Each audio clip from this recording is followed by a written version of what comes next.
Hello, welcome back to How to RPG. It's all about world building. We haven't done world building for a while. It's got to be at least 4 months, so we're back to doing that. For those of you who want to do some world building or know how to do it, we're going to do that today. And in fact, we will build a world today. In fact, it is going to happen.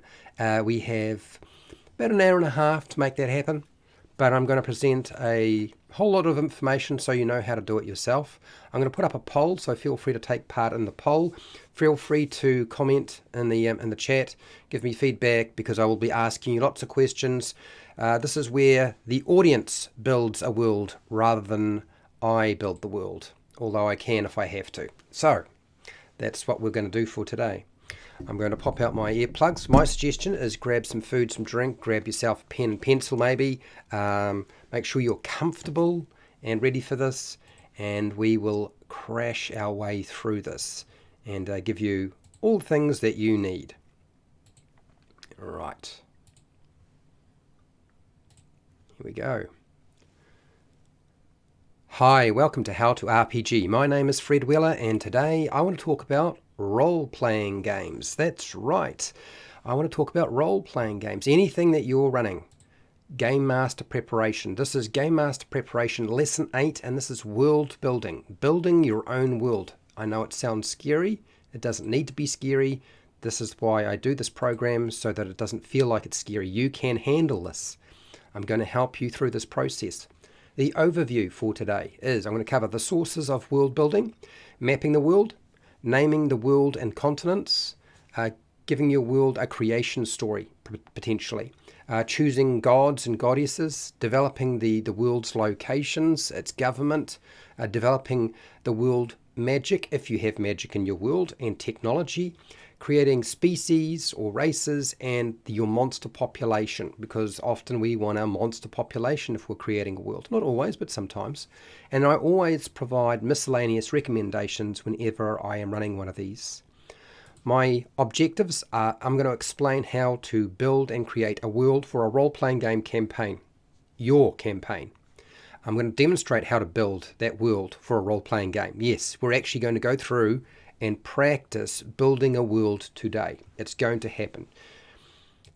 I want to thank right now the sponsor for this live stream. It's not common that a sponsor decides to sponsor a live stream, but World Anvil has, and you'll find all the information you need for them down in the description. What is World Anvil? Basically, it is an online resource. It's a website.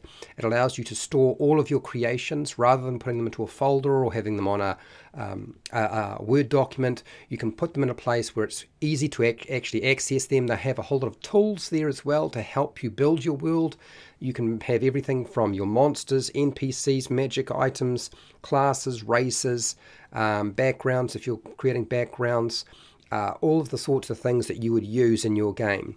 You can store there and use later on and refer to. So a big thank you to the sponsor, World Anvil. Okay, let's get straight into it. Sources of world building. What are they? Well, first off, I would suggest build a world from personal experience. Use your own personal experience, your life experience. Use those elements in your world building, because that allows you to do a lot of your world building as you're playing the game rather than doing it all ahead of time before you start playing. Okay, modify existing history to use in your fantasy and science fiction world. You'll find that history is very useful for giving you nuggets and kernels of ideas that you can build on. So history, I do a lot of research in history. Steal pop culture like Middle Earth, the Wizard of Oz, Narnia, anything that you like, anything from video games, anything from movies and books that you particularly like. Steal those ideas, take them, port them into your world. And then lastly, player input. As you play the game, you can actually get your players to give you input and change the world or build it out for you. They may come up with some ideas that you weren't expecting. You can use their backstory. So the first thing with any person who's playing a character, if they decide they want to write a backstory and they have a backstory for their character, probably two of the things they will have is, one, they'll have decided if they have a deity or a god that they worship. And if they don't, that's fine. But if they do, and they've created one for you, then you can use that in your world. You can also pull on the fact that they've probably stated what village, town, or city they originally came from, where they were sort of born. And so you can use that information. Now, maybe they'll ask you for that information, but you could just leave it open and say, you create the place that you came from. And then you can use elements of that idea from their backstory, from the player characters. So one of the best ways to get different ideas for your world building is that place from your players. Mapping the world. Right, how do we go about mapping the world? Well, you can draw the world for a role-playing game. Can be achieved a few different ways. Simple scribbles on a piece of paper.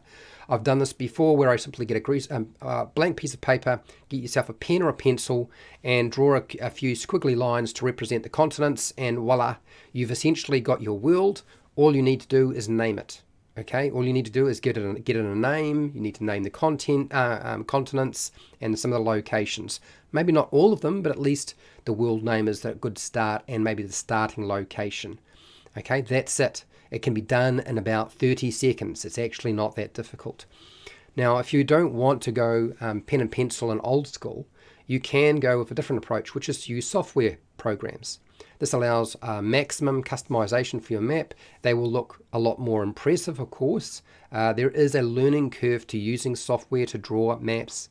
Okay, it gives you lots of detail, and you'll find that this can take a lot of time. But if that's the sort of thing you like to do and you want to do and you have those skills, then by all means use software or learn how to use it. Detailed landscape maps, okay, that are actually real. You can actually use the world map or maps of some of the planets in the solar system. And that would give you sort of an idea of kind of what things look like. You might even want to just take a map of a particular area, and all you're doing is either, although you're using the same landmass, you can rename them. So using an existing landscape map of some kind for a particular area. It might be large, full world, it might be just a portion of the world. You can also use random generators that make up your world map. These work pretty efficiently and quickly. You don't have any control really. You have parameters you can put in, but you don't have the kind of control maybe you want when you're doing this. So just bear that in mind when you're using that sort of thing. You don't have full control over it. Naming the world. How do we go about naming that world? So what is the name of the world and the continents? You don't necessarily have to name your continent straight away, but the world you probably do need a name for. Do worlds and continents actually need names? Well, sometimes they don't, sometimes they do. When you have been exposed to so many different world names and continents, even the planet Earth has been called so many different things. If you look at history and pop culture, you can draw from a lot of different ideas. Okay, so you can do this. Ask your players to name the world. I've tried this. Some players love doing this, some players don't. But it's certainly one great aspect to doing this is you can have different names for the same world. Different cultures, different players will call the world something different. And this is quite common. You know, when you think about our real world, some people call it Earth, some people call it something else. You could call it rock, you could call it dirt, you could call it something else. So yes, just remember that. The same world can have many different names across different civilizations. World name generators can also be used. They work pretty efficiently. You can come up with a lot of different names. Again, you don't have full control over them, so it might be a bit of you might have to discard some of the ideas that are presented. World creation story.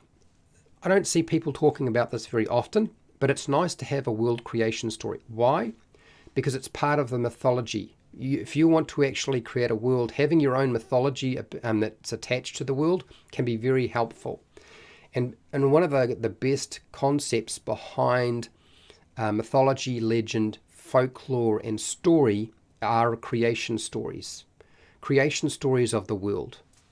Okay, no one really knows what the creation story is. Remember, it won't be completely obvious to you maybe straight away, but it's possible that nobody actually knows the real way that the world was created. Was it created by evolution? Was it created by something else? You don't necessarily know. There are theories out there. There are myths and legends. And anyone can come up with a different world creation story. not just the game master. You can get the players to come up with their own theories and mythology for the world being created that you have. Now I'm going to present you with a bunch of different ideas. These are essentially 6 of the basic ways that you would have a mythology story. They're quite common. They are repeated right throughout our own history, and I would suggest using one of those ideas and building from there. So the world is created by a supreme being, or a super being of some kind. This is like Christianity. This is basically the concept of God, or a single entity that is all-powerful that created the world. Then you have the world emerging over a long period of time as a metamorphosis. Oh, blimey. So it metamorphs from whatever it was over time into what it is now. And I suppose the best example of this is, I guess, evolution. Darwin's evolution is probably a good example of this. But it can take up any form you like. You can also have the 2 primal Mother and Earth super beings who come together and birth the world. So instead of having one supreme being, you have 2. And they come together and do this. They birth the world. The next one is the world hatching from a cosmic egg laid by the deity. Just like a chicken. Essentially, just like a chicken. The next one would be the 2 companion gods represented by good and evil. And usually when there's 2 companion gods, one being good and one being evil, there will be a water source involved where they either pull the world into existence, or it comes through some sort of interaction between the good and evil god or goddess. You form the world that way, through a water source. Very common in the Pacific Island to have a concept like this. It's like Maui pulling up a landmass. Okay, the last one is gods transforming the corpse of a dead giant into a world.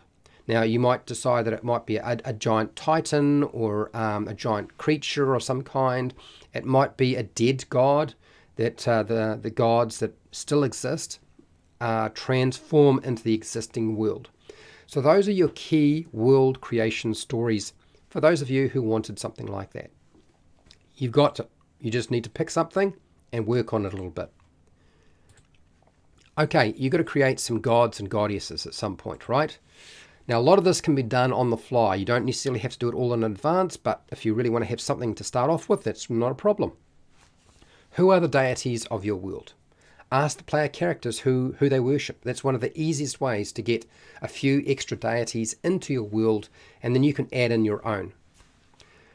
You know tons of gods from history. From your personal knowledge, you'll know from history, mythology, and folklore, and you can select them. Select the ones you like and change the details that you need to. Okay, maybe you reverse the names. Maybe you make some slight adjustments to them so that they're not exactly the same as a pre-existing mythology or folklore or legend. You can adjust these things. That's fine. Do that. You can steal from fantasy, science fiction, Dungeons and Dragons lore. So pick something from them. A lot of different role-playing game systems and fantasy worlds have their own deities, and you can pull and pluck what you need. I'm going to suggest some pantheons from other cultures that you could draw from. So the Norse gods, the Egyptian gods, the Greek gods. You've got the Celtic gods, you've got the Roman gods, which really basically just carbon copies of the Greek gods. So I wouldn't say they just got different names, don't they? The Aztec gods, Hindu, Japanese, Chinese, Korean, all of these potentially give you a vast array of different ideas. Now, you might still change them. They don't have to be used exactly as they are. I'm going to suggest some fantasy pantheons as well. The Forgotten Realms is pretty obvious. We have Greyhawk, we have Dragonlance, Eberron, Mystara, Galarion? I think that's the Pathfinder world, Galarion. And there'll be many, many more. If we look at fantasy, there's no end to what you could select from. And as I said, you can reverse names, you can change the words around, you can make slight adjustments to them. So that's your gods and goddesses. World locations. How do we go about making some world locations? Well, first thing is what locations do you need in your world first? Okay, what locations? Settlements, probably the first thing you want to deal with. One settlement at least, where you start. And possibly some cities. Okay, does the world that you have created actually have settlements and cities? They may not. It may be very wild. There's many places around the real world that you have seen and can poach and adjust for your gaming group and your gaming play and the world that you're creating. The most important thing that you can do is have a world with a name, but the next most important thing is a starting location in the world. This is where all of your adventures will start off from, or at least the first adventure that your players will go through when they play through your world. So a starting location is very important. This is why I mentioned the town or the village or an existing city. Where did the player characters come from? Use their village or town, as I've mentioned before. If they've already figured out what their town or village name is, and they created it for themselves, just use that. What about using your own hometown or city and modifying it? Like in the real world now, you must have come from a town, a village, a city. There must be somewhere that you came from, and you can use that, or you were close to a town or a city or a village. Okay? Use that and modify it and make it part of your world. The great thing about this is you know it really well, so you can't really go wrong because you should have a fairly good grip of what it was like. And so that means mapping it out and drawing it out will be easier. Naming it will be easier too. The Game Mastery Guide for Pathfinder First Ed Edition is full of location information. If you go through there, there's just charts and charts, tables and tables of ideas for locations that you can pillage from. And then the Dungeon Master Guide, for most Dungeon Master Guides and most Game Master Guides, generally have information on building and creating your own locations. But the D&D 5 ebook does offer a wealth of ideas for locations, and you can see this on page 99, 109, 112 to 114, 292 to 295, and that is in the DMG for 5e. I would also like to point out that many of these tables and charts that exist in that book also exist right back in Advanced Dungeons & Dragons First Ed Edition. You'll find a lot of those tables are actually there as well. So nothing new, it's been done before, and so you can use older resources if you really wanted to. World government. What does world government look like? How are you going to create your world government? Who or what is the government or power in your world? That's the question you've got to answer, right? You deal with government every day of your life, right? This should be not hard for you to figure out. You can handle this. You can deal with this. Different types of civilizations. You don't have to have the same sort of civilization right throughout the entire world. You can have different civilizations wherever they wind up going, okay? And you don't need to build out everything straight away. Just bear that in mind too, because a lot of people try to build everything all at once, but a lot of it will never get used. So I'm going to give you a breakdown of some of the different types of government that exist. These are certainly taken from various sites on the web and from Game Master books or Dungeon Master books. And what I've done, I've sort of condensed them down to the most simplest ones. So the monarchy is ruled by a single sovereign leader who's limited by law and serves the citizens. And this is your king and queen. So that's a monarchy. You're probably fairly familiar with this. This is the feudal system. You should be able to draw from that pretty easily. Then we have democracy. You'll be very familiar with this more than likely. It is where democracy is ruled by elected representatives that the citizens will actually select by voting in some way. And so that's your democracy. And then oligarchy. Now the oligarchy, hopefully I got the pronunciation oligarchy right, is a government formed by a few persons or families. And the best example of an oligarchy that I can think of is tribal. Think the American Indians, think go back to, say, Polynesian tribes. You can think about some of the tribes that existed in various parts of Europe, but tribal, okay? Roll back the clock a little bit. That's what we're talking about here. A few persons or families. The authoritarianism. model, which is basically opposed to individual freedom of thought and action. So you don't have a freedom of what you think, say, or the actions that you take. And it is controlled by a central leader, which is essentially a dictatorship.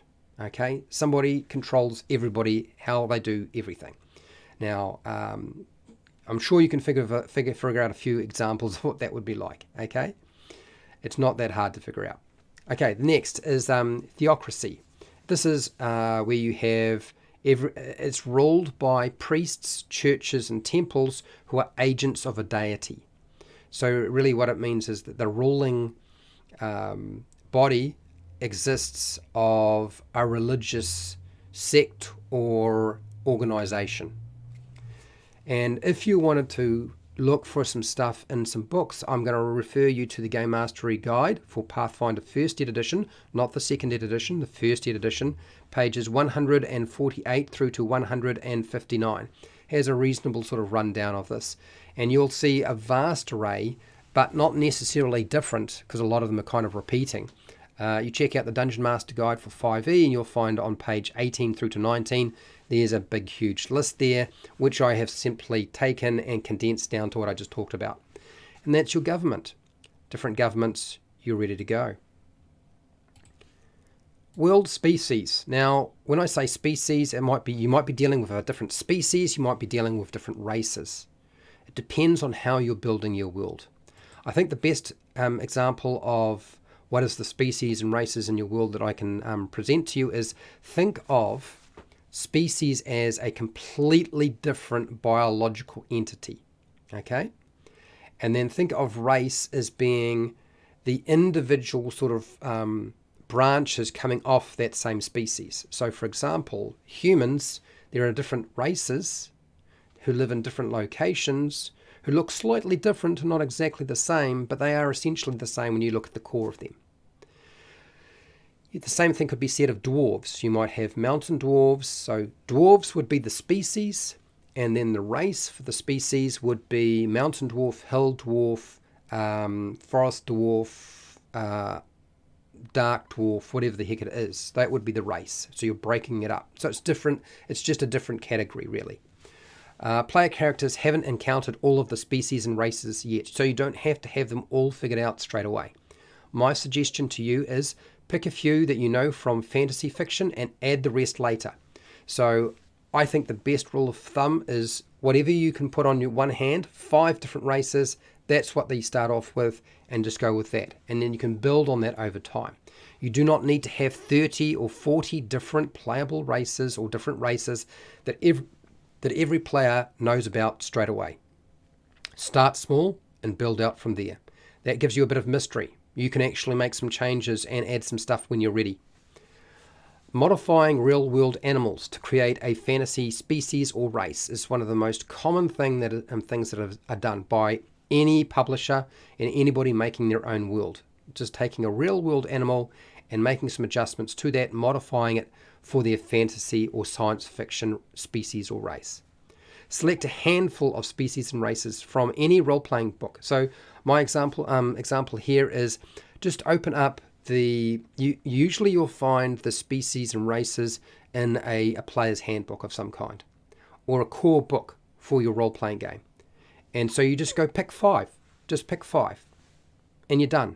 You don't even have to come up with them. You don't have to be original about it. You just need to pick 5. So that's your world, species, and races. Now, it wouldn't be a world-building exercise if we didn't talk about world magic and some of the questions we need to answer and deal with. Now, not all worlds will have magic, but if you do have a world that uses magic, these are some of the questions you need to answer for yourself. Does the world have magic, and how does it work? That's essentially your key question.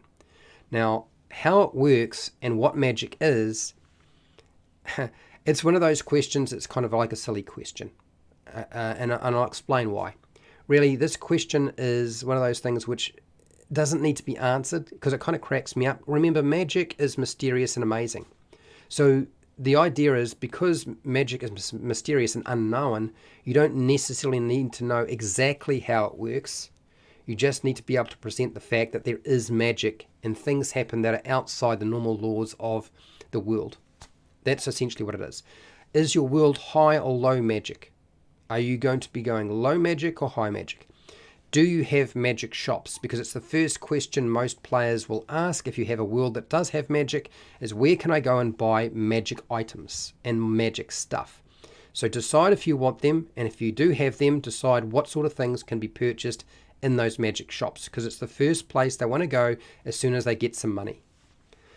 Is magic connected to technology? Sometimes magic is integrated into technology, sometimes it's not, sometimes it's separate. Can the dead be brought back to life? That's a big question to ask yourself. If you're playing in a fantasy world, probably you can bring people back from the dead. But maybe it isn't possible for whatever reason. Is transportation achieved by teleportation? Can you actually teleport very quickly from one place to another? Is that the kind of magic you want in your world? And if it is, then figure out what that's going to look like. Are there types of magic? Okay, is there different types of magic? And then what are they? Are we dealing with magic that is elemental? Are we dealing with magic that is comes from a water source? Are we dealing with magic that comes from the gods?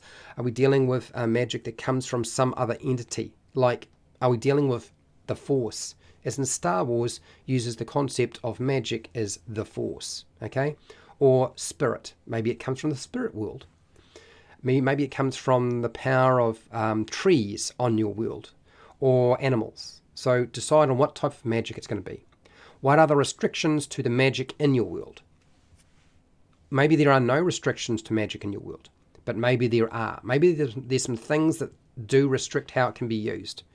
Maybe you can only cast so many spells or use magic so much before you wither and die, or you choose up all of your energy and you need to rest. Or it drains energy, like say in Dark Sun, it draws energy and living things perish, literally wither away before you. Or other restrictions that the kind of magic that you can do are limited, and only the gods and higher beings can use more powerful magic. You need to decide what that's going to look like. Is magic hard to find? Is it rare? Okay, so that's magic. World technology. That's right, we need to talk about technology, and we're going to talk about technology. What technology does the world have? You know about different types of technology from your life experience already and the time you spent in school. Well, you should, okay? But so I'm going to go over just a quick list of the basic forms of technology that exist within our own world, and yet you can port over into your fantasy world or your science fiction world. There is the technology of fire, creating fire, and that fire then generates energy. This would probably be the first step in the evolution of developing technology on a world. Windmills that mechanically move a mechanism, wind power is probably the next one. And then after that, I would say steam-powered engines, where you heat something up, you create steam, it builds up pressure, and it moves pistons. The next one would be one you're very familiar with, and that is burning fossils as a fuel to power a machine. So you build something that's flammable, you burn it, okay, it explodes inside a piston of some kind, and it powers the machine. Solar power energy capture. So you actually take the energy from the sun, store it, and use it to power the machines that you have in the technology. Electrical energy. Now this can be generated many different ways, okay? All of the different ways that you can generate electricity may be drawn from a variety of different things I've already mentioned. It might be hydropower you're dealing with. Lots of different things. You might be burning something. And then lastly, I would say storing radiation. This is atomic energy. So this is where you're doing fission and fusion and maybe something else, okay, where you're dealing with the subatomic matter of the world, and you're generating your power, your energy, because technology is very dependent on energy production and power. That's how a lot of technology works. It's basically a machine that moves back and forth. Okay, you can also have biotechnology, where the technology you're dealing with is not made out of artificial products. It's made out of living tissue. Lots of different ideas floating around there. Okay, What about our monsters? We haven't talked about monster populations. Let's talk about monster populations. What are the monsters in your world? Everyone will find out as the campaign is played. That's my biggest piece of advice to you, including the game master. The best thing you can do is to select some creatures from a monster book, and then as you need, you just add more and more and more. And you don't need to determine every single monster in the world. If anything, you want monsters to be a surprise. So it's probably a good thing if your players know very little about monsters in the world. Also, your monsters may not be a species where there's many of them. There may be just one. Maybe there's only one Hydra, there's only one dragon, there's only one of these things. They'll only ever come across them once, and then there's something new, which will be a surprise. Taking inspiration from movies that are made about monsters to populate your world is a very easy way to get your monster population going. Books of fiction and novels that fuel the imagination for monster creation, steal those ideas. Anything that you particularly like, you think you can use, grab it. Drawing from real-world biology and archaeology is probably one of the easiest ways to come up and create monster concepts. It's one of the first things that Advanced Dungeons and Dragons did, is take real-world biology and mash monsters, creatures or animals together to create a monster. Okay, you can do the same thing. You'll find a lot of obscure archaeology deals with speculation and theory about creatures and beings and animals that used to exist that don't exist now. And they're not evidence, but they certainly give you ideas for what you could do yourself. So that's your monster population. Wow, that's a lot of information, I realize. And I've tried to cut it down as much as I can. But I have some miscellaneous recommendations for you if you're building your own world or you want to build your own world. Just make some sort of world quickly. Get it started, okay? The problem with leaving world creation to later on till you're sure you have finished is you never get it finished. You probably, unless you're the sort of person who makes a different world every single time you start a new campaign, which you're probably not, if you're making your own world, just get it going. Get it started. Make it happen. Do it now. What is the plot of the campaign? First off, the plot of the campaign and the story of the campaign is not world building. It's a totally different entity. So forget about that question. Leave that for another day. That's a different lesson. We will cover that probably next week, which is creating your own adventures. Okay? Remember, the world building is not the process of creating or making a novel or a movie. The plot will unfold, okay, as the players play the game, and it's not required as part of world building. That's a different thing in itself, as I just mentioned. No one knows the truth about anything because of the passage of time, and biased. Everybody's biased in your world. So you don't need to worry about everything being defined. Yes, this is definitely how it works, because that's just how people think it will work in your world. So you can have different explanations for why something might work a particular way that will actually contradict themselves because they're coming from different sources. The passage of time, not everybody knows why there was a castle ruin here, because everybody who knew about who was there originally, hundreds of thousands of years have passed, and nobody knows because there's nobody left alive. There's no record of that. So you don't need to know everything and all things as the game master or dungeon master about your world. You only need to know enough to get by in a session, and that's it. Very, very simple. So I want to say a big thank you to everybody who has been watching. I want to thank all of my patrons. I specifically want to also call out and thank World Anvil for sponsoring this live stream and this program. A big, huge thank you. You'll find all the information down in the description. If you want all this information, you will find it going up onto Patreon. It'll be going up in about a week's time. So you'll be able to find the documentation for all of this. And I want to thank you for watching and spending the time with me. So if this was useful, great. And hey, till next time, keep rolling those 20s.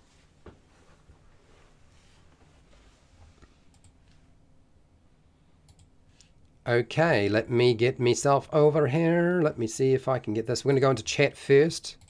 I just need to add a note.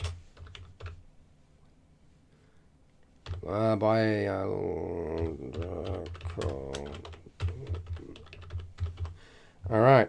I knew there'd be some things. So to make it clear, this program is not static. I run it every, this particular one, it gets run every 2 months. It rolls around. I have a program that has 8 lessons, which will probably bleed out to 10 eventually. I just haven't done that yet. Today is our fun play around day. For those of you who are familiar with what we do on this day, this is where we go completely bat crazy, okay? So, but this program that I present does change. You'll find that I make adjustments to it. There'll be new stuff added to it. There'll be stuff that was removed if I think I need to remove it. And that is an ongoing process. So, let me just... what's going on with my ear? All right, let's grab my phone, because we have less than an hour and a half to build a world. So for those of you who are like, what do you mean less than an hour and a half to build a world? So I've done this a few times, people. We literally make our world ourselves with the audience, you and me, in a very short space of time. And it's going to happen again today. So let me start a new document. We're going to create a document for our world building. And I think I've got everything there. And then we go copy. And I make our new Google document. I do share these documents on Patreon. They do go there. For those of you who are like wondering, yes, it does. We've made some crazy stuff in the past. It all goes there. Right, paste. And I just need to go... I need to move back a little bit too. Hashtag. And we'll just plonk that there. And I think I've got to make that a bit bigger because I can't see anything. And I think I can close this and I can move to that. Okay, right. So that's a good start. And then jump there. Okay, all right. Let me just get my door open because I need to be comfortable and I'm not.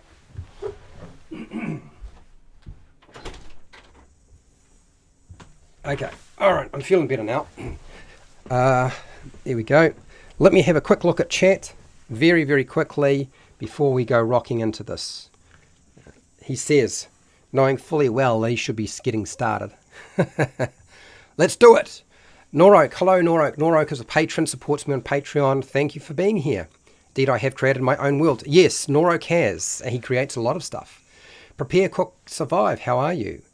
And who else have we got here? Yeah, these are always so much fun. We have a ball doing this. They also go completely out of control. Every single time you guys take me on some strange route. I personally like magic as a manifestation of a person's will. The stronger the will, the clearer the goal, the easier one has casting certain spells. Okay.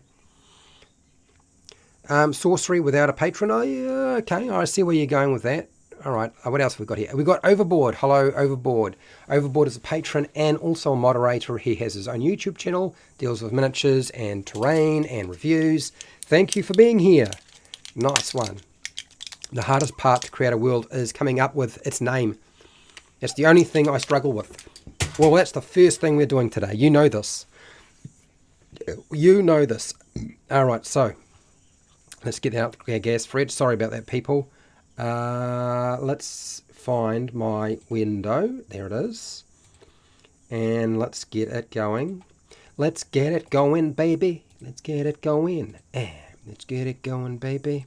Let's move in over to here. Da da da da do. Is this going to be big enough? I don't know. I think so. If it's not big enough, you'll let me know. Transition. Ta-da! We're over. Okay. So, now that we're here, you know the story, people.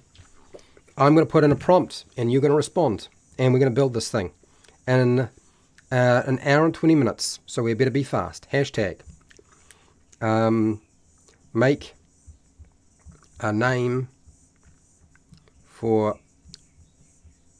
the world.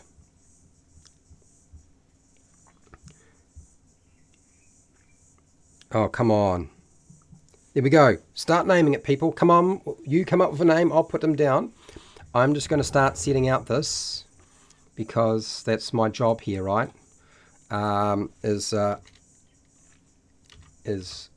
setting up the world stuff. While you guys give me the information, I type it in. Aha! We have begun. The world name is here. Let's go. Do I want it italic? No, I won't do it italic there. But we'll do it italic here. George. So I was thinking very hard about what sort of world we might make, and it would be nice. I like the idea of a world that's built on the ruins of more ruins, that's built on the ruins of other civilizations, to the point where the wilderness is sort of taken over and these worlds still exist. But there's so many of them just trapped within the forest, the mountains, the jungles, the prairies, the deserts, under the sand. So there's so much to look to find, but it's also very dangerous because civilization is kind of a bit different than it was before. Prepare, Cook, and Survive has got us our first name. We've got 3 new names from Norok. I thought you said you were having trouble doing this sort of thing. Terrangon, Loke Theory. If I spell anything wrong, you'll let me know. Feel free to throw some ideas in there, people. I am going to put down everything I can. I figure that by the time we get, if we get it, I would say usually I say about 5 names, we'll stop. But often I find we wind up with a lot more than 5 names, but we'll see how we go. So while you guys are figuring that out, I'm going to set up for our next one that we'll be doing. We'll be doing that soon, but not just yet. World names. What do you got here? I can create names for others easily, but I am really satisfied with the name of my personal creation. So, all right. Remember, you don't have to have one single name for your world. You know this. I've said it many times, right? Just create a different name for the same world. Have multiple names. You don't have to be satisfied with them. That way you leave yourself open to putting in a different name. Okay, so I have a book here called, which I haven't really talked very much about, you kind of saw it at the beginning, called Drawing and Painting Fantasy Worlds. So I'm going to draw something from here maybe, I think today. This is actually given to me by my family, and it's more around drawing rather than naming worlds, but it also has a bunch of really cool ideas. And sweet. I suppose I should show this book off sometime, shouldn't I? My family always assumed that I would be able to learn to draw by looking at this book, which I suppose I could try, but I've really never been that great at it. I'll leave that to my brother David and my brother Sam and the rest of my family, who are very, very arty and are very good at drawing and painting and all that sort of thing.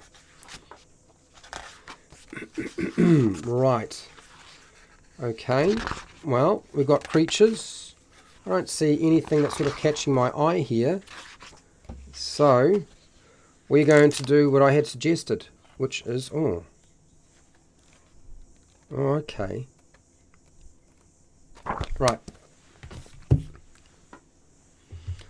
I'm just going to call this... we're just going to go with this. Terrible name.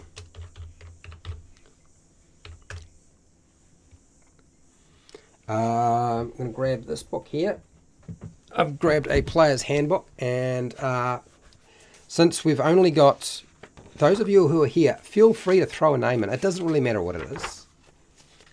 Honestly, in the end, it's not a big deal. Whatever you put forward, I just write it down, and we go from there. Deities, worlds, histories, pantheons. Okay.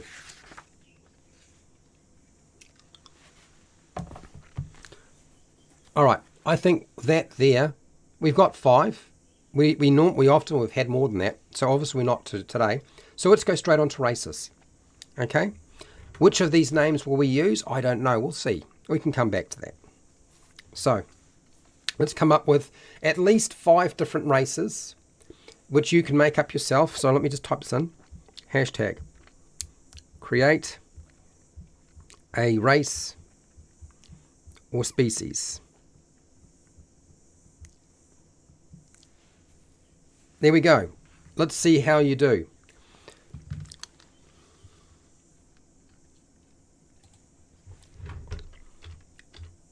Now, remember, the easiest way is just whatever rule system you're using or whatever game system you're playing with, just grab the book that you've got and just select 5. That's it. It's really, really simple. It's not hard. You can handle that.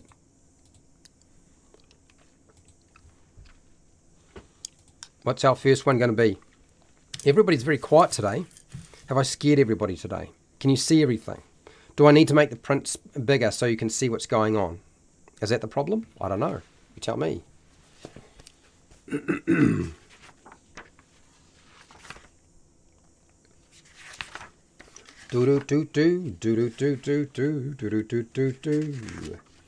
All right. First one, human. Let's get the ball rolling. We've got 1, human. Just need at least 4 more. So the idea right now is we've got 5 different names of worlds, and we want about 5 different races to start off with. The Kuriakon, a race of small-sized insectoids that live in the lost cities below. The upper gods and the lower gods. We're not dealing with gods just yet. We're dealing with races. Prepare, cook, and survive. Let's deal with some races. So I'll put down Noroak's one. Kurakon.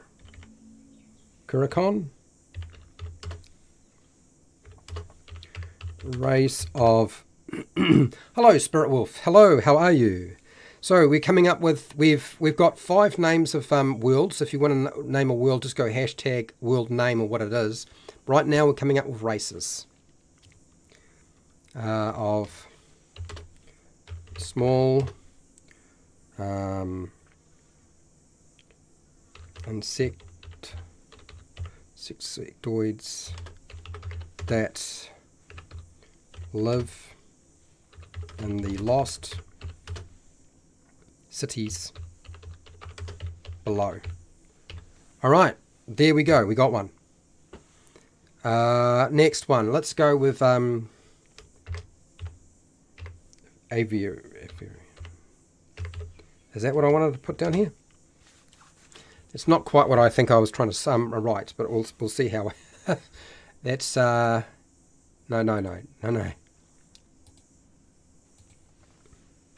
As in bird, avian. The world named Bob. I'm not putting down Bob. Everybody wants to call the world Bob every single time. Avian. Is avian related to birds? Avian. That's what I wanted to put down.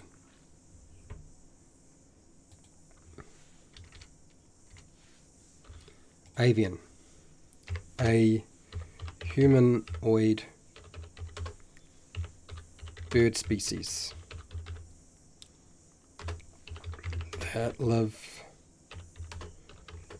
in the mountains and forests. There we go.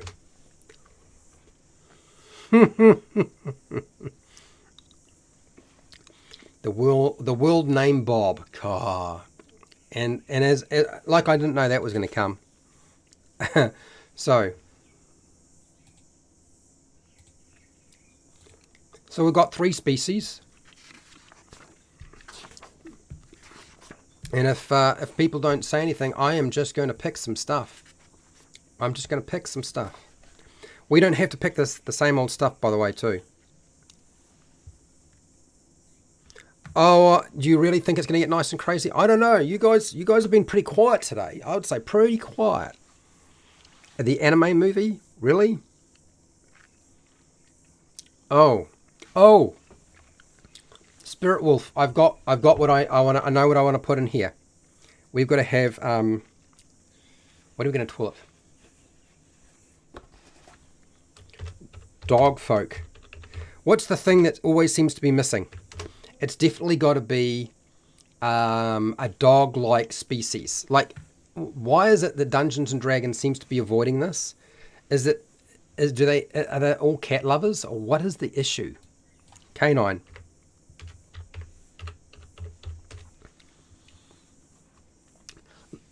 Canine folk. Is there a better word for that? Canine folk. K9 folk. A species of humanoid dogs or canines. There we go.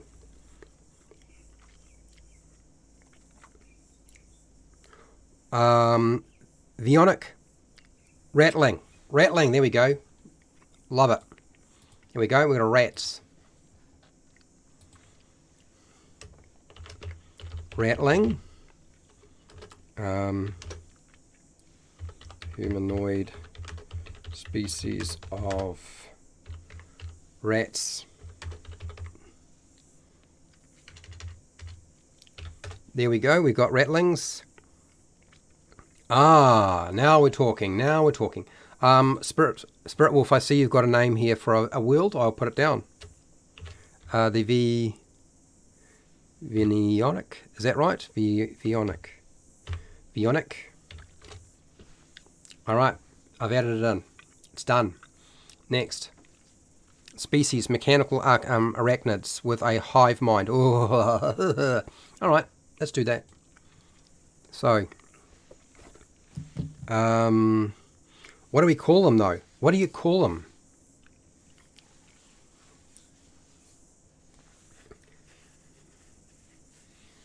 Oh, okay, so it's a metro spiders? I don't know.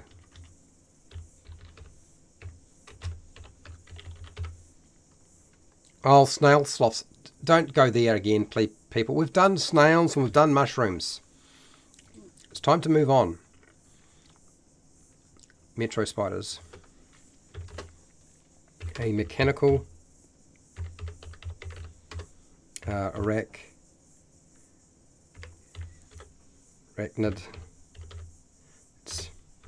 with a hive mind. Got it. Metro spiders. Watches. What are watches though? Watches tells me what?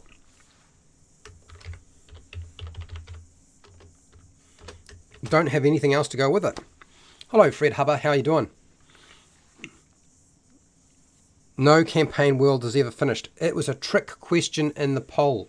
Fred, you know better than to think that I have not placed a trick question or a question that is intended for a purpose. It almost immediately tells me that people have not understood. I get the hat's got to go. Understood the process here. So so what have we got here? Snail sloths. Fine, put them in. Snail sloths. Sheesh. A non-humanoid snail species. There you go. Right, so we've got 8 beastmen called watchers. Ah, now we're talking. Now we're talking. Thank you, Spirit. Spirit Wolf has got it down. Let's go with this one. This one's good. So, beastmen that look. What do they look like? Beastmen that look like I don't know, bulls, cows, goats, and what? Something else. Something else. Horses. Okay. Watches. Only animal heads. Okay. All right.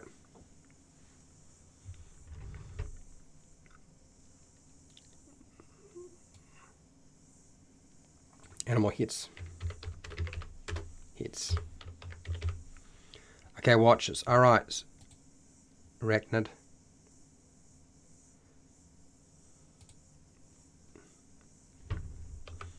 I think that's right. Arachnids, arachnids, arachnids.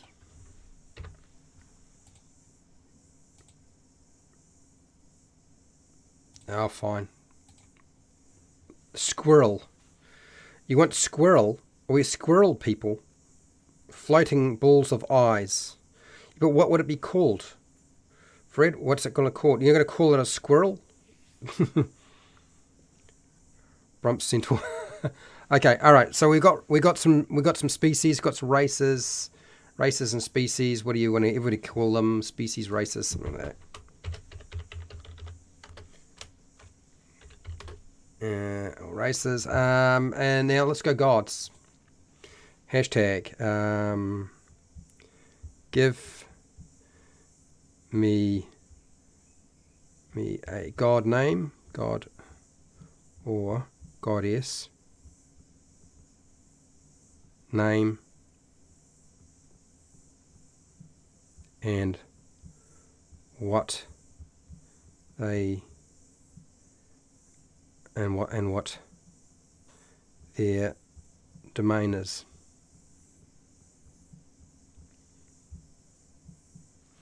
Let's see. Let's see how you do. So, Brum's Scorpion Centaur.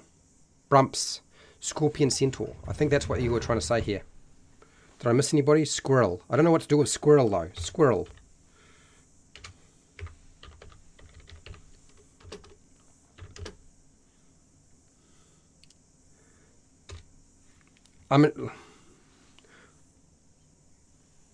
The observers. Squirrel. So you can play a squirrel. A normal squirrel that talks. I'm assuming that's what we're trying to do. Squirrel. Is that okay? Brump is a scorpion centaur. Scorpion centaur species. Yes, the observers. A floating ball of eyes. All right, the observers. So we've got a few there. That's not too bad. We did pretty well. Oh my God, here we go. We're on to gods really fast. You guys are really good at that bit, I can see. So, bam. It's here. What do you got here? Oh, this one here. Kalgar. The god of the, what is this? Nora, I'm trying. Trying Kalgarthi humanoids. Okay. Who are the Kalgarthi humanoids? Now you've got me confused as to we know we have a species that's missing. Okay. What sort of humanoids are they? That then begs the question is like, what are we dealing with here? So let's go copy. I think it means we have Kalgarthi in here. Kalgarthi. How are we doing? All right. Okay. Keep it up. What's that? Nut butt squirrel god. Nut butt, the squirrel god. Oh, good Lord. Here we go. It started. I knew it would. You can't help yourself, can you? All right. Nut butt. Feel free to ditch this one, people. The squirrel god.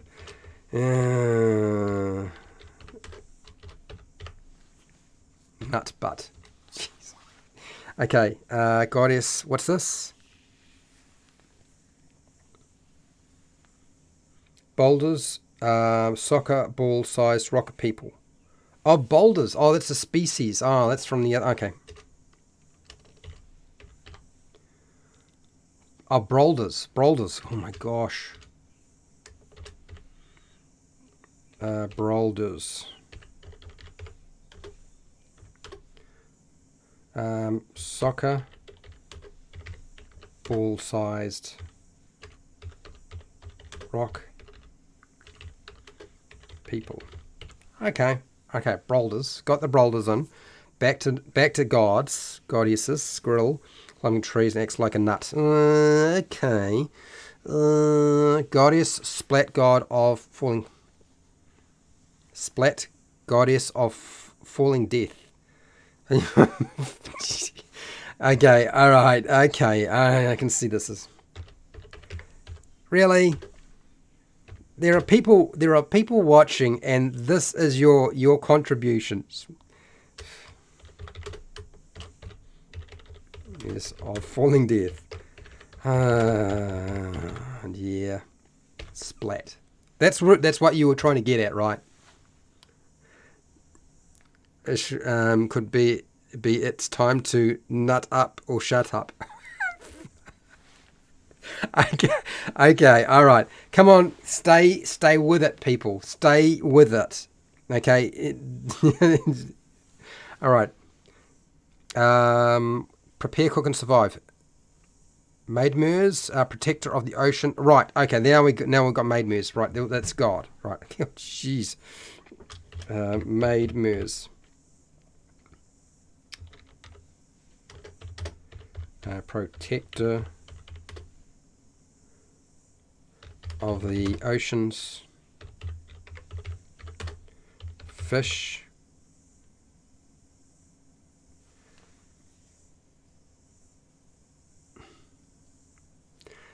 Fish top half. Okay. And fish.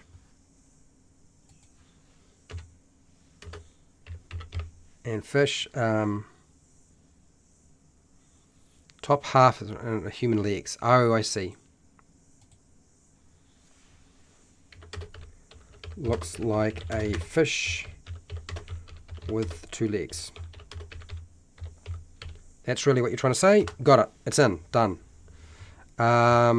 Temperance, the goddess of change and renewal. She'll maybe be caused because of... Oh, okay. I see what you're trying to do there. All right.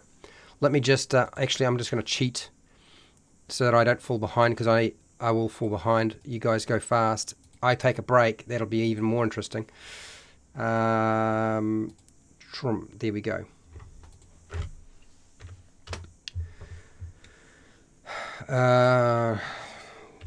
There. Right. So we've got gods. We've got 5 gods. Okay. Now you guys are starting to fire away. I can see this is going to be in anything but all right. So I need to move you on to a new topic, and I think world creation story is the way to go. Let's get you to come up with a world creation story. That'll slow you down just a little bit. I know not a lot, but a little bit with regard to doing this. And I'll be able to hopefully take 5 minutes to go to the toilet. So let me just go. No, that's not what I wanted to do. What am I doing? That's what I wanted to do. Okay. Hashtag. Create a world. Now, what is the? Okay. So, what is the world creation story? Right. Let's see you manage that one.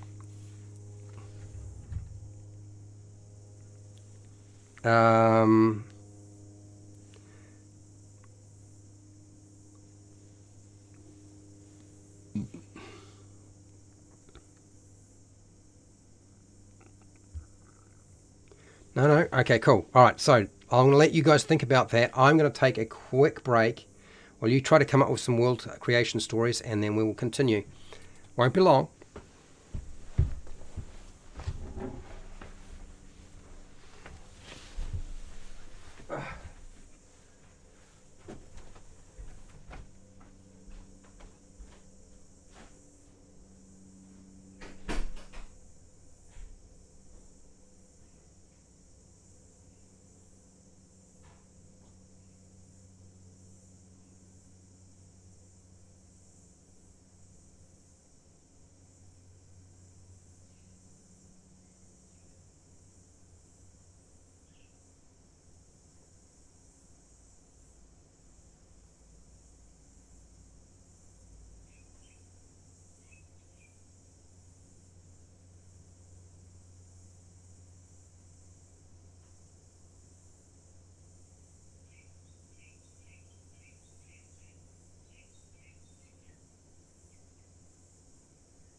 And stepping back in. There we go. All right.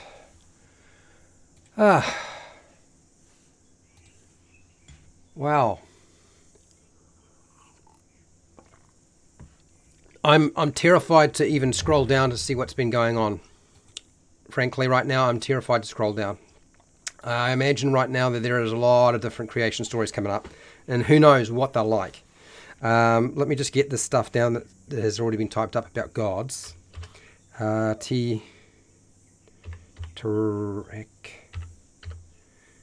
God, what is that? Terek? Oh, okay. Goddess of protection. All right. I think that's what you're trying to put here. So not was it supposed to be two T's, was it? Was it? Was it? Center, or the all-seeing deity of the balls of eyes. Okay. All right. No, right. Fredo got it down. It's going down. All-seeing deity of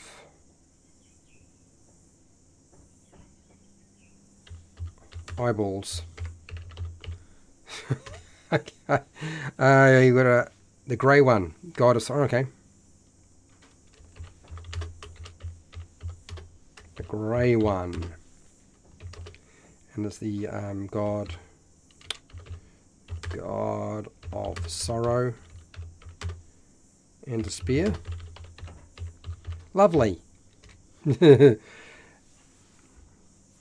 Yeah. Galarian, the god of exploration. Okay. That sounds very Gorian. The god of exploration.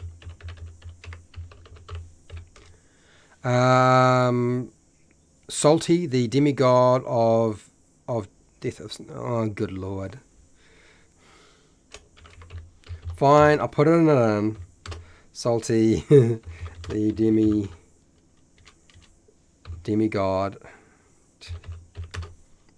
of snail death.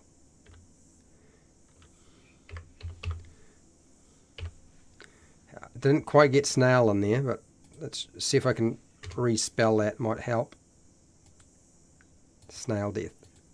Happy, hopefully. Aquarian, the god, the sea. Alright, so god of the sea. What else we got here? Larian,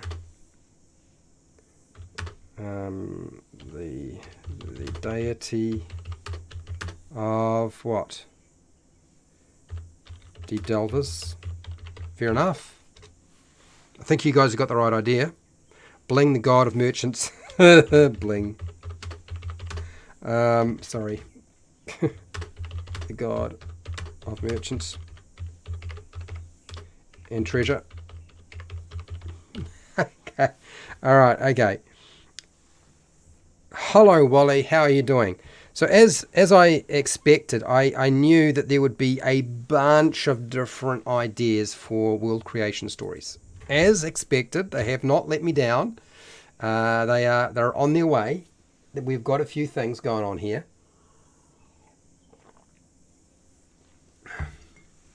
I just joined in time to see that there is a squirrel god named a Nutbutt. Yes, it happened. On this, we have Nutbutt. Yeah, exactly. This is what I have to contend with. All right, what do you got here? Prepare, cook, and survive. Sorcerer of the beach, god of greed and despair, like to control your thoughts and creation. Okay.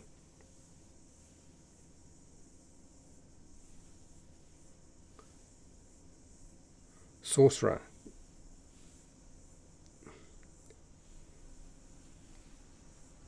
I am lost. Prepare, cook, and survive. I don't know what I'm supposed to do with that.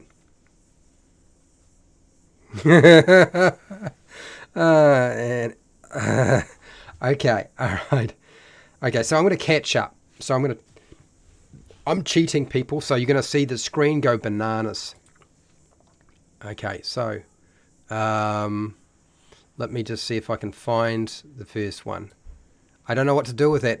Prepare, cook, and survive. So I'm just going to take. Here, Fred Hubbard. What do you got here? Let's chuck this in here. Where is it? Formatting. Out the window. Okay. Popped out a planet. What was the next one here? After that was the world was created by bored gods under the amusement. Okay. Dear. Love it. Paste. The world was created by bored gods for their own amusement. Every time a god lends support to a culture, the goddess Temperus trolls them by bringing it to an end. Wow. Okay. Who's Temperus? Have we got Temperus as a god? Goddess Temperus. Copy. I think I need to have Temperus in here. Don't have Temperus, do I? Oh, no, we got Temperus. We got Temperus. Okay, we're all good. Whew. For a second there, I thought I'd definitely fallen behind. Comment bounced off. Yeah, okay. Yeah, Spirit Wolf. Here we go. Here we go. I knew it would happen.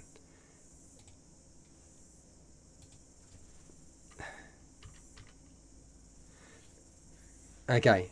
Comet bounced off a great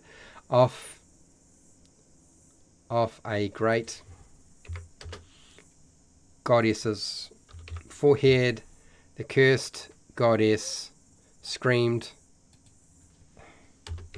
and formed the world. Okay. Is that what we're talking about? Have formed the world from the comet. Okay. I think that's what you were going for.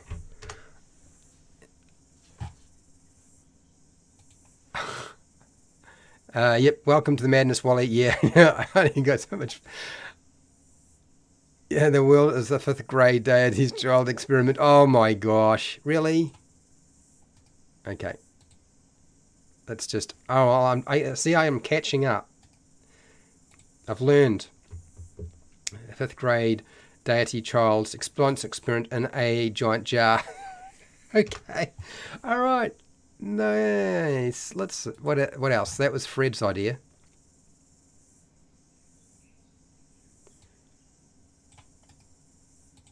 All right. So this is. Paste it. The world was imagined into existence by a cabal. What's a cabal? Is that spelt right? Spelt right? Cabal. Cabal. Copy. Cabal. I don't reckon. I've heard of the word, but I don't know what it means really. No, cabal. Cabal. What is the? Okay.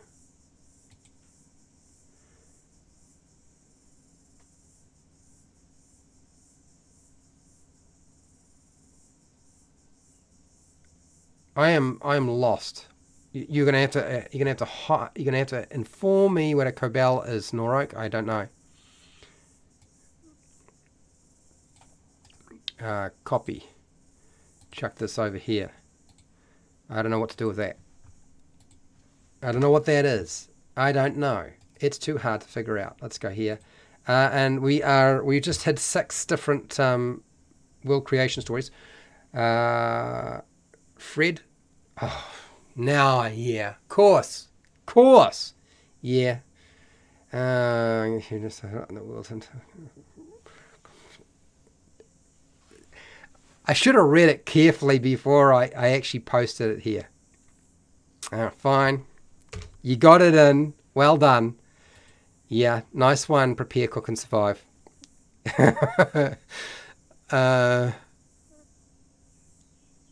The snail sloths live in an ancient live on ancient liches. Salty couldn't stop them. Oh, this is a god. Okay. Jeez Louise, really? All right. Okay, so I need to get you off this topic because it's definitely we need to move it on because I can see where we're heading. And it's like crashing into a right. So let's get you onto something that's a bit harder. Hashtag. K-Bell. All right. Okay. Hashtag. What have you got in here, Wally? So what's the hardest one to do? So how does magic work?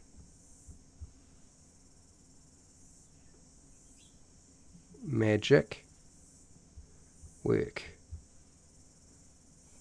Good Lord, come on. All right, let's get you onto magic. And I'm going to sort of slide these other ones down a bit. But yeah, get you onto magic. Because we always find the magic and technology and government always the hardest ones to do. And things like monsters and settlement names, pretty easy to do. So magic.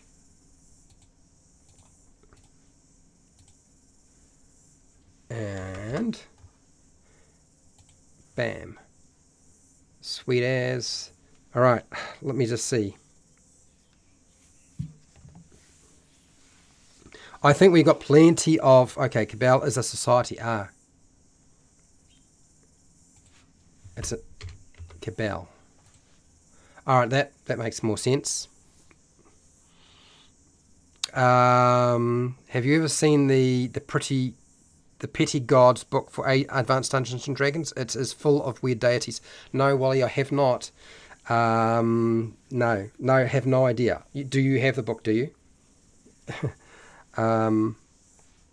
Buried X-Blade. Hello, Buried X-Blade. How are you doing? By the way, Wally DM has a YouTube channel, and I don't have his book right next to me right now, but he deals with puzzles, traps, and character building, and that's where we do a lot of the live stream Game Master roundtables nowadays. So check out his channel sometime. Well, beholders mean it's not a plan but a globe. Well, beholders mean it's not a plane but a globe. I'm lost. Different types of gems support different types of spells. Okay, all right now. Yes, I don't need a book. I've just got my army of brains. All right, Spirit.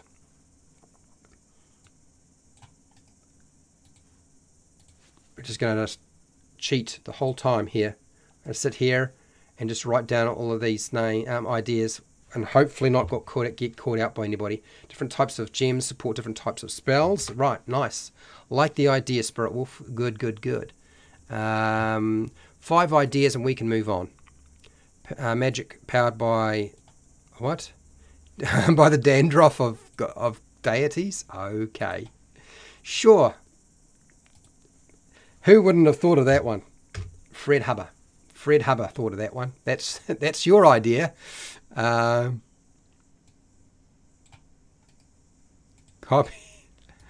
All right. This is going to be just bedlam.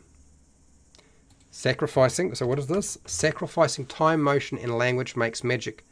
Makes magic. Okay. Sacrificing time, motion, and language. And language sometimes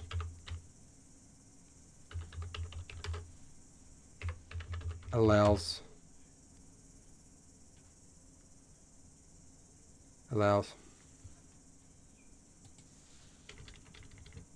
magic to be performed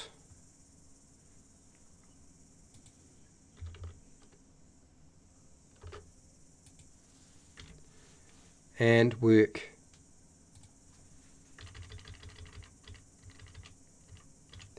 correctly. I think that's what you're trying to say. Is that what you're trying to say? Yeah, that was a hard one. Yes. Buried X almost lost me. Oh no, it's the Wicked Wizard of Oz and Witch of Oz. Click your heels together. There's no place like home. There's no place like home. Let's go back home. So what do we got here? You click your heels together, say, I think I can, and what you were hoping for occurs. Of course it does. That's how magic works. Right. We were doing so well, but clearly everybody wants to go somewhere else. No, I'm not putting that down. Oh, you need the blood of Avatar, God's Avatar. Oh, okay, yeah. Oh. And we've got it. Clerics need the blood of their God's Avatar. Right. They do. God's Avatar. Right, so, is there one more before still scratching my head over that proof my room is magically imbued? Essentially the source. Oh, okay. What? Tap, drunk, dancing. Jeez. Okay, all right. We're moving off this topic. I can see it is just deteriorating right now into just a mess. Tap, dance. So tap on the shoulder. Drunk dancing druids. This is how we create magic? Really? Okay. All right. That's it. I'm moving you on. I've had enough. We're doing a different one. Hashtag. What type of technology is in the world? This is my question to you.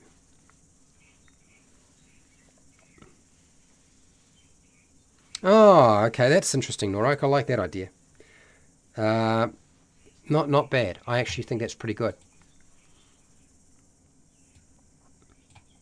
So I'll go copy, and I'll paste that in there.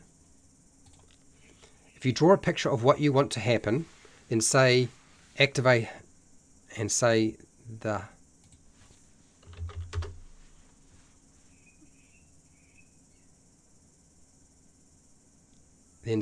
activating word. The image in the picture becomes a magical effect. That's pretty clever.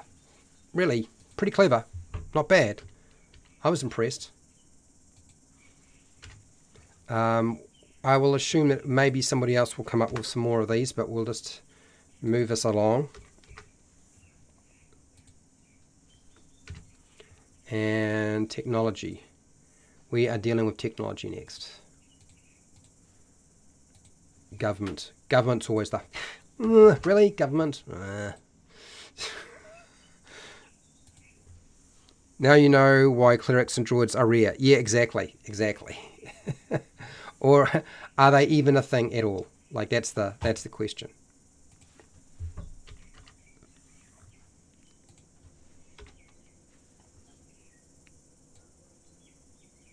So this is... Alright, get rid of you. We're dealing with technology next. How are we doing with these? I think we are doing pretty well. We have plenty of gods. We've got plenty of species. We've got a few names for our worlds. And yeah. Okay. Alright.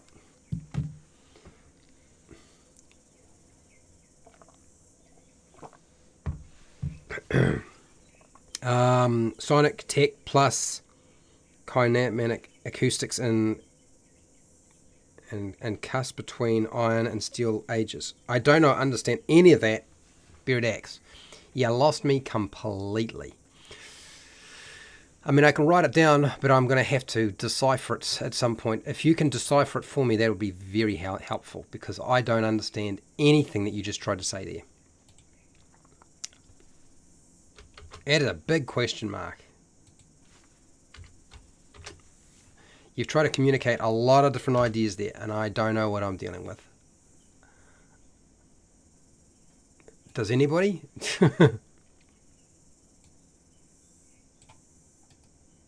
Copy. Paste. A type of technology that runs on stone dust particles and is used to create building materials. Okay, cool. Photosynthesis.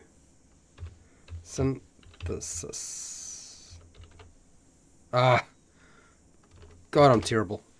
Photosynthesis.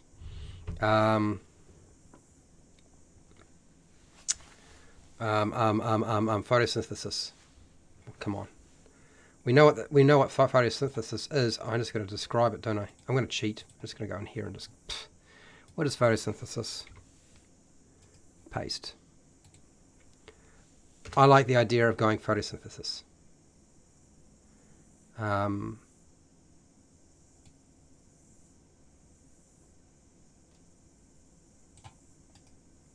Copy. So let's go here and go sunlight, water and carbon dioxide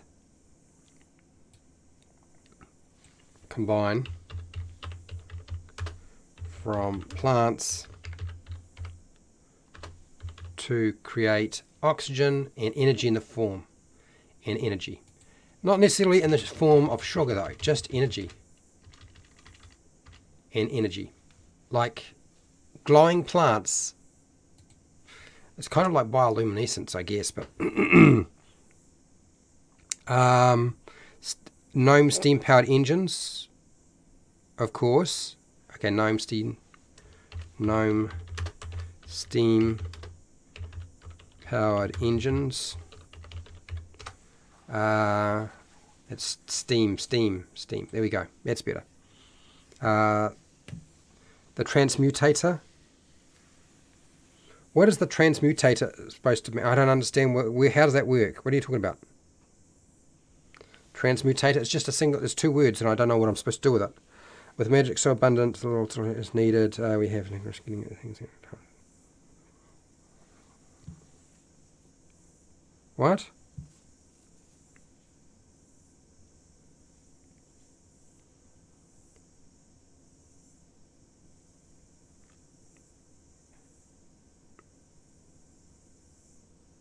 Oh, there's a lot going on there. Okay. Oh, okay, Spirit Wolf, not bad. Yep, I get that. Spirit Wolf's idea: each village has a set of power stones. Okay. Each village or settlement has a set of power stones from meteorites. Okay. What else have we got here? Plasma mining technology, laser drill, etc. Okay. Plasma mining technology.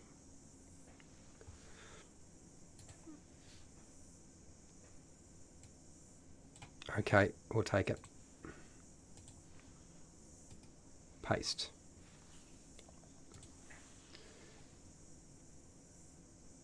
Alright, so we've got that one, and is there anything else? It's the name of the tech I posted. Alright, okay. Transmutator.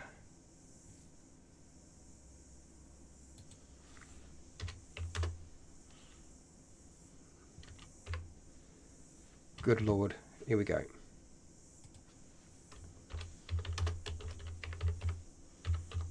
Transmuter. Okay, got it. It's in technology. Well, we've got a bunch of different ideas for technology here. It's not too bad. It's not too bad. Government, I've always found when we deal with government, it's probably the most boring aspect of this. But let's get some government stuff down here. Hashtag. What is the name of a government and how does it work? Right, that gets us on the track of dealing with government.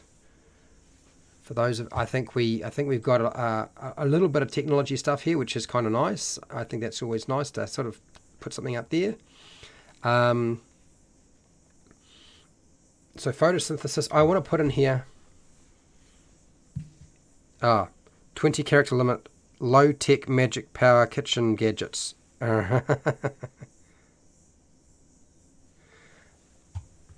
I see what you're trying to do here. So let me just go in here and I'll just cut this, and then I'll make some adjustments. Because what you're trying to do here is say there is very little technology required. Yep, it's needed. We have the tinkerers getting things enchanted, such as the pot of boiling, which will cause water to boil in 3 minutes and maintain pressure. Okay. Alright, so I got it in, Fred. It's in there. Done. Okay. Alright, government. Man, you guys just went really fast straight into that. Let me guess you want to get on to something else. It'll be monsters more than likely.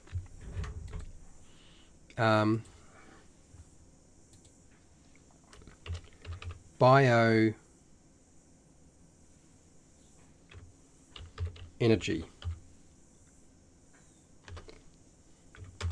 the creation of energy,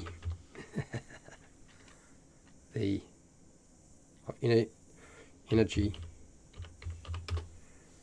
by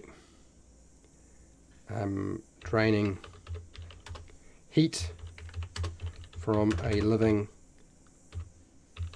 creature. So this is the matrix, okay? You guys know what I'm talking. You know what I just put in here. Bioenergy. It's the matrix.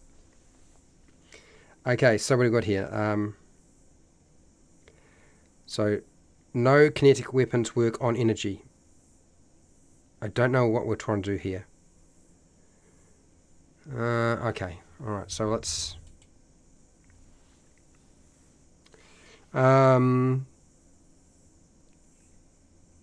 Government called Rising Phoenix.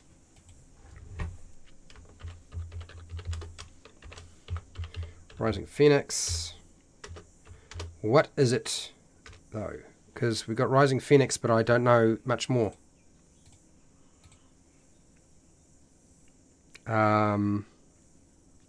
Spartan Republic. Cool.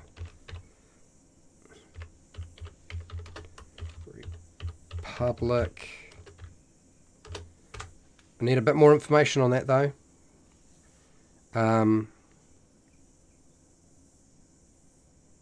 Okay.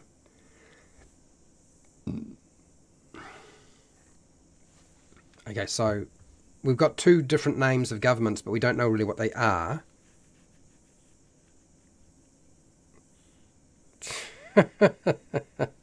Okay. Sheesh. Well, let's see if I can just copy and paste this stuff straight across nice and fast.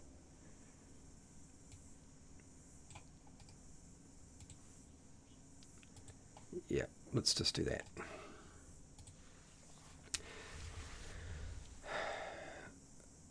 I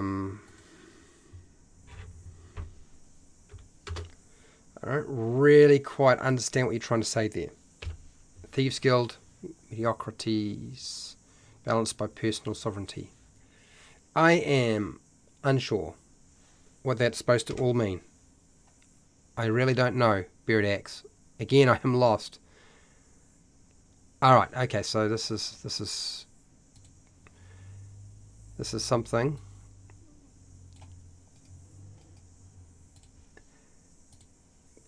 Is this a little bit like Logan's Run here? This one here that you've got. An anarchistic society. No laws, just a mutual agreement not to mess with each other or you will die. No, it's not.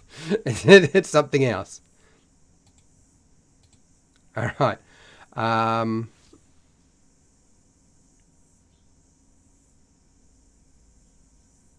Democratic. Oh, okay. Spirit Wolf, Norak's little idea there. We've got that, and we'll just take this and just dump it in. Paste. Democratic monarchies.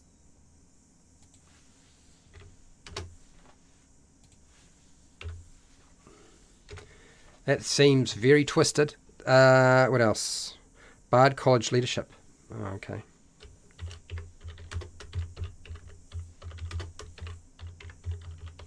The world is ruled by bards. Lovely. Kingdoms and republics in conflict, multiple governments. Okay. Okay. Warrior households, all power. Oh, hello. Now, there's somebody I haven't seen before. This is Brother Malachi. Brother Malachi. I recognize the icon for you, but I don't recognize everything else. Okay, all right. Let me just transfer what we've got here. I'm going to have to sort through a lot of this if I'm going to get it ready for Friday. I don't know if it's going to need a lot of adjustment. I can see it right now. is not going to work if I leave it the way it is. It's going to be just too hard.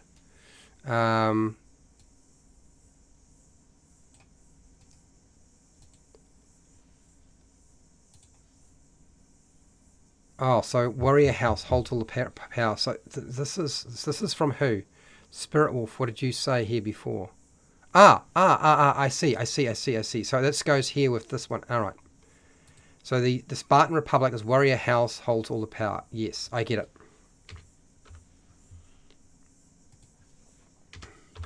Okay, fine, got it. Sheesh. Next one, and I think we're ready to move on.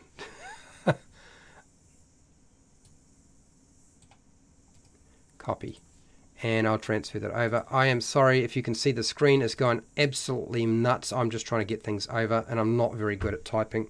Not in a live stream, frankly. Okay, Stone Age tribals. Stone Age tribals on the outskirts, please. Tribe on the outskirts. Stone Age tribes on the outskirts. I see what you're doing. Yep, done. It's in. And that is the last one. And I think it is time to move on to monsters. Whew. Okay, let's have a look. Let's see if I am right. It is. I'm pretty sure it is monsters next. By energy. Okay, so give me monsters. Hashtag. What sorts of monsters are in the world? Fire it away, people. Give me some monsters while I get this set up. What ideas have you got for today? Have you got no ideas? We're doing monsters. We're not doing locations. We're doing monsters. And bold, underline, take that off. Give me a number. Sweet as. And okay, here we go. Last time I did this, the monsters just came flying really fast. All right, here we go. No, glasses won't work. I won't be able to see the screen. My tiny screen on my phone. They are speaking today. Yeah, yes, they are very much speaking today. You went giant snakes. Of course, giant snakes. You have giant snakes everywhere. Giant snakes. Got them. Orcs. Fine. Orcs are always good too. Orcs. We got orcs. What else we got here? Always undead. Skeleton zombies. Okay, undead. All right. Okay, so undead. I just put an undead. Okay. Goblinoid tribes. Hello, Matt Man. How's it going, Matt Man? I missed it. I know you said orcs, but I just saw the word orcs. I didn't transition. It was you. But I got you now, Matt. Okay. Goblinoid tribes. Wow. Okay, next.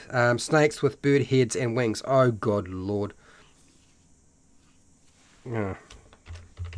Snakes with bird heads.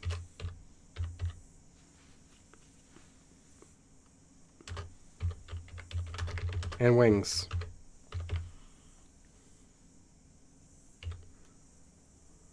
Sounds familiar.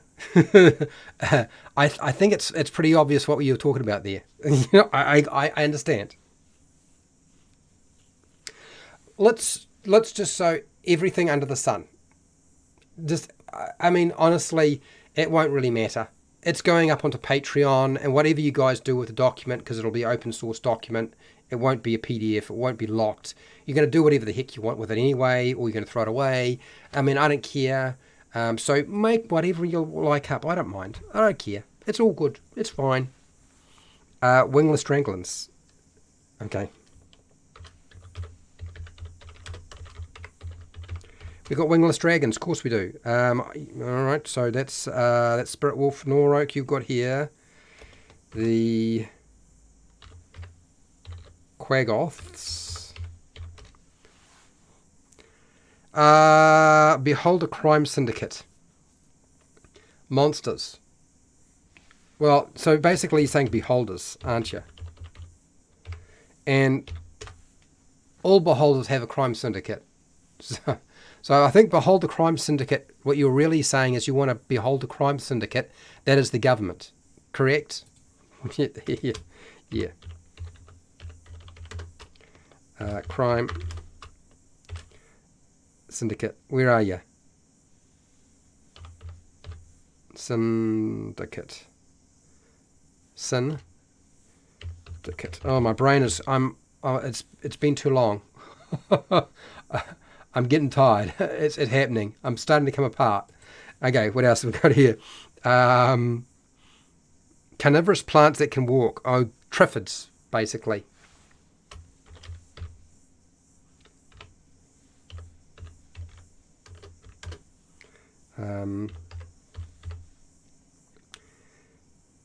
Carnivorous.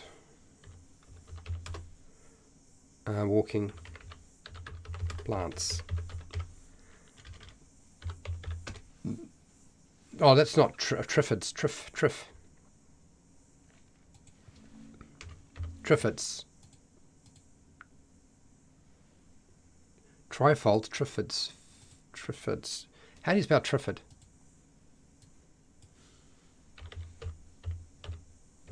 It's not that, is it? Trifold triffid. No, trifold triffid.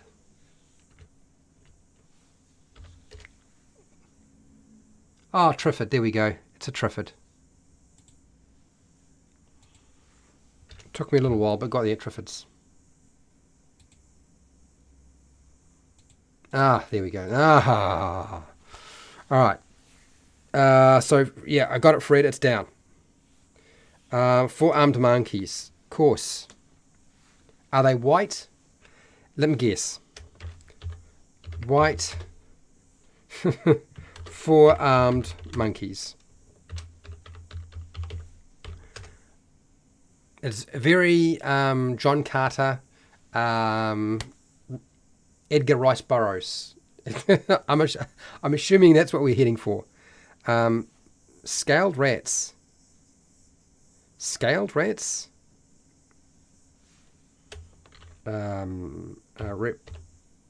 Reptilian rats. Reptilian rats? Is that what you're trying to put in reptilian rats in here? Is that what we're dealing with? Yeah, I think that says. This is what you're trying to do. Okay, all right. Okay, we need some settlement names. Hashtag.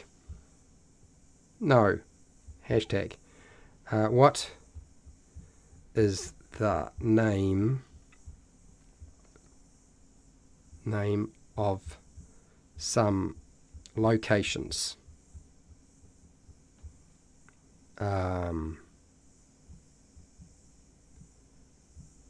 So landmark, village, town, city, etc. All right. Hello, AJ. How's it going? How you doing? It's well, look, AJ. I'm looking forward. Have you prepared for the monsters we're going to talk about this week on Friday, dude? Because yeah, I'm looking forward to it. I have not done anywhere near as much work on it as I should have. All right, so that's our monster. Yeah.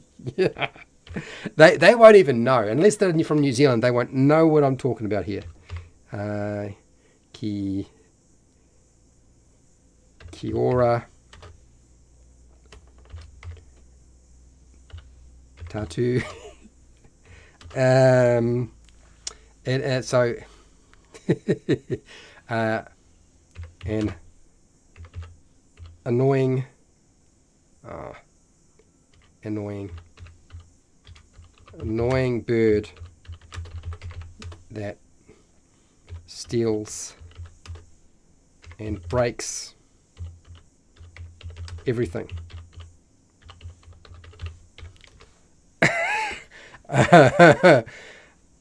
I know you don't need to prepare, dude. I'm also... There we go. I've got it right now. That's better. A little off topic, but I have been running the Curse of Strahd game for a group of 4, and I would have been lost if it hadn't been for your videos, mate. Thank you. You're welcome, Matt. I'm glad they were useful to you. Time warping bipedal boar hogs. Really? Dragon breathing rats. Dragon breathing rats? What? Okay, alright, let's... At this point now, I'm hoping that we've shifted over to landmarks and naming stuff. I am going to have to try to keep up with some of the things that have time warping. Manticores. Sure, we'll put manticores in here. Paste. Oh!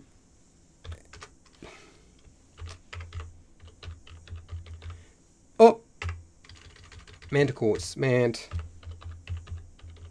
Manticores. Right, we know what a manticore is. Boar hogs. Okay, time warping bipedal boar hogs. I don't know what the heck that's supposed to be, but we've got it down. Switching through here. Okay, alright, so now we've got some names in here. Okay, so I can jump out of this bit and just go back to the locations. Magic, terrain, government, locations. Bam. Whew. Thank God for this. Here we go. The White Darkness Caves. Yes. The what? The White Darkness Caves.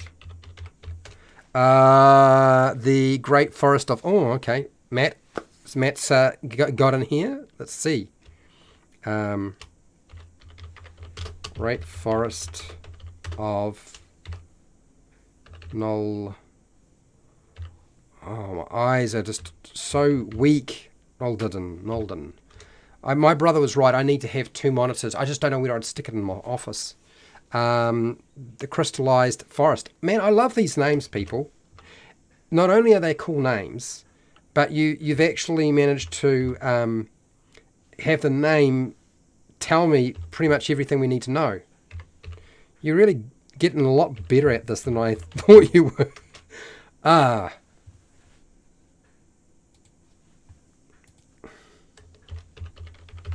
Forest. The Elven Forest Kingdom of... Okay, right. Matt's gone and given us a bit here. So this is the... So... Elven Kingdom... Elven Forest. Kingdom of Algaroth. Oh, I should be going. I should be leaving. The Dusk Burrow. Do we have a town, people? Oh, I put dusk. Dusk. We need a town. We don't have the name of a town. Give me a town or a village. Somewhere where there's a starting point. Remember? Starting point. Got to have that. Otherwise. The collapsed city of Neverfall. Neverfall. Alright, never, because it doesn't ever fall. Right. What's pre-cooked survive? Techno cell layer of the Metro... Oh, good lord.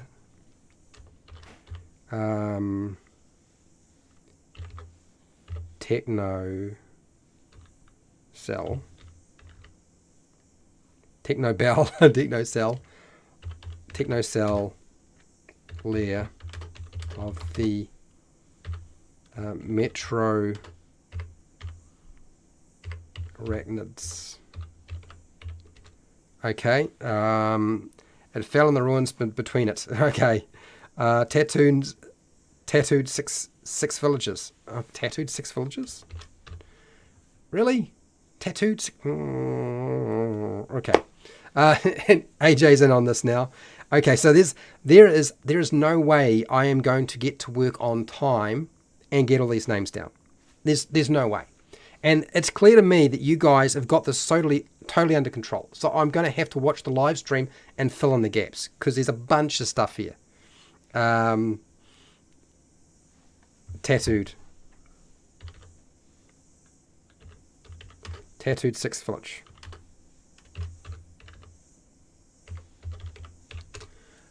All right. Okay. That's it. I've definitely got to go because I've got to lock up the house and everything's open, and I'm out of time. Tomorrow we're going to make an adventure. We we do this every 2 months. We're doing another one.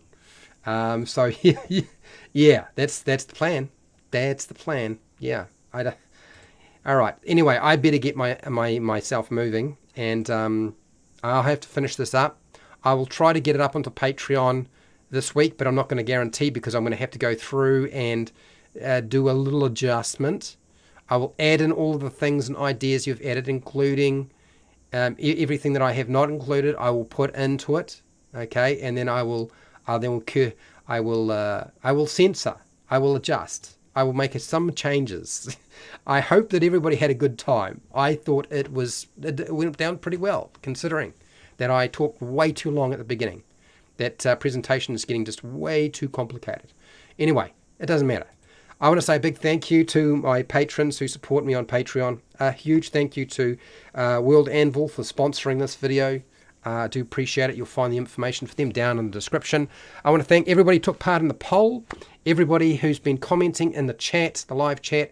Huge thank you to you. Or watching if you're not doing that. That's all part and parcel of it. I want to say big thank you to Noroak, AJ Pickett, Wally DM, Spirit Wolf, Matt. Is it Matt Man? I think it's Matt Man. And who else was there? Buried Axe. Did I say Spirit Wolf? F Hubba. There's probably a few others that I've missed. But yes, a huge thank you for those of you who've taken part and thrown your ideas out there to see the world. So, wherever you are in the world, as you know, whether it be the morning, the night, or the wee morning, or the afternoon, it's the afternoon for me, please look after yourself, hey, your friends, your family, and if you have neighbours, and be nice to your neighbours, If they're nice to you, be nice to them. And hey, till next time, keep rolling those 20s.